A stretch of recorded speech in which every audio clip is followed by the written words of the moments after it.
My son has a good job, and you don't have one, spending your time playing games every day. You don't fit in with our family. From now on, I'll live here with my son, so you need to leave right now.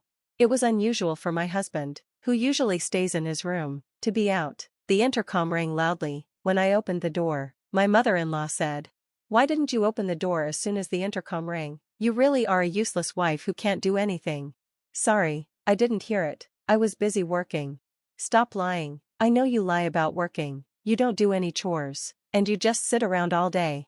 "It's not a lie. It doesn't matter if you work or not." My mother-in-law smiled and showed me a piece of paper. "Do you know what this is?" "What is it?" "They're divorce papers. My son filled them out. He doesn't want you. Now sign here and leave." She looked down at me with a smug smile. I signed the divorce papers, my hand shaking as I held the pen.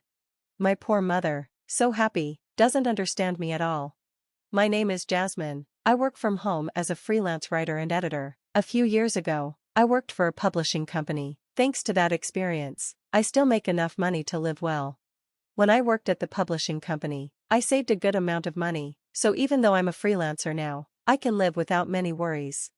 I met my husband, Michael, when I worked at the publishing company. At that time, I was a new editor, and Michael was an aspiring writer. I made a lot of mistakes and things weren't going well, but like me, Michael never gave up, even when things didn't work out. His hard work and determination inspired me. I worked hard too, never giving up.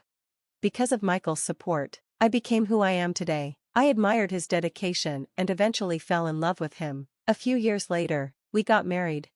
When I married Michael, I left the company and became a freelancer. At first, life was good. I wasn't yet stable as a freelancer, and Michael was still chasing his dream. We supported each other and shared housework and living costs. 2 years after we got married, my work started to stabilize. That's when Michael began telling his family that he was a successful writer. In reality, he wasn't successful at all. He had been rejected by publishers many times. He probably wanted to make his parents proud. I didn't want to worry his family, so I didn't say anything and just went along with Michael's story when we visited his parents. At first, all I had to do was nod, but as time passed, I became uncomfortable when I visited his parents. They believed Michael's story that he was a successful writer, and they started calling me a useless wife who didn't work. Working from home as a freelancer may be hard for my in-laws to understand. I don't blame them for that, but their attitude toward me kept getting worse. Whenever I went to my in-laws' house, they would say, "How can a wife who doesn't work or do housework show up at her husband's house?" As I've told you many times, I'm a freelancer, and I work from home. Michael and I agreed to share housework when we got married. "You shouldn't talk back when you don't even have a job. You say you work at home, but you don't earn much. Michael takes care of everything." "Don't worry, I earn enough to pay for our living expenses every month." "Oh, you don't get it. If you don't appreciate Michael more, he might leave you. If he does, you won't be able to support yourself." We kept having these conversations, and I had to bite my tongue. I almost said, "I'm the one who pays for most of our expenses and does most of the housework. It's Michael who doesn't have a job or help with chores," but I didn't. At first, I only heard their sarcastic comments when Michael wasn't around, but recently, when we went to dinner at his parents' house, they only prepared food for Michael, and I had no seat. It became normal that they didn't care about me. On top of everything, my in-laws were talking about me to all the relatives. Even when I went to family gatherings a few times a year, they would gossip about me behind my back. I didn't feel sad about it, but I was frustrated with Michael. He just sat back and let them say whatever they wanted without even trying to stop them. Since my in-laws believed Michael was a successful writer, they started asking him to buy them things. Michael would ask me to buy new furniture or appliances, even though the ones we had were still fine. He wanted to impress his parents, so he bought everything they asked for. I ended up spending nearly $2,000 a month on things for them. All the money came from my earnings. Michael took money from my account and wallet without telling me, and gave it to his parents. At first, I let the small amounts slide, but when it became too much, I said, "Michael, don't spend my money without asking me." He just looked at me like I was bothering him. "You work from home, so your job is easy, right? You're just playing around and making money. Why not spend a little on my mom? Don't be so stingy." "Michael, is that really how you see my job?" "Yeah, it's easy. You stay at home and get paid for it." I can't believe you think that about me. He laughed and walked into his room. As I watched him, I realized I couldn't take it anymore. I decided I would divorce him. I had always believed Michael was on my side, no matter what his parents said. I tried my best, but now even Michael was mocking me. I saw everything clearly now. I knew he spent hours in his room but never wrote a word of his manuscript. He was just playing video games. When I first met him, he was so serious about his work and wanted to write something amazing. I no longer see the hardworking Michael I once loved. All I see now is Michael, who sides with his parents and makes fun of me. I decided to secretly look for an apartment for myself. While searching for a new place, I began organizing my things and preparing to leave at any time. Eventually, I found a good apartment and had already seen it. One day, when Michael wasn't home, my mother-in-law showed up. She rang the doorbell excitedly and barged in, sitting on the sofa like it was her own house. "Jasmine, get out of this house." "What are you talking about? I've been telling you for a while now that you don't have a job and don't do any housework. You're just a useless wife. Michael, a successful writer, deserves better than you. I've told you before, you're wrong about that." My mother-in-law cut me off and went on, "If you leave, I'll live here. That way, I can cook for Michael every day and not have to take care of that woman." "That woman? Michael's mom? She's so picky about the food and the cleaning. I can't live with her anymore. I want to stay here with Michael and send her to a nursing home." "How are you going to pay for that?" "I'll make Michael pay for it. He makes a lot of money, so it won't be a big deal for him. That's why you're in my way. Get out." Then, my mother-in-law handed me the divorce papers. "Why do you have these?" "I made him fill them out a while ago. I told him to divorce you, Jasmine, as soon as possible." I quickly signed the papers. My mother-in-law smiled smugly.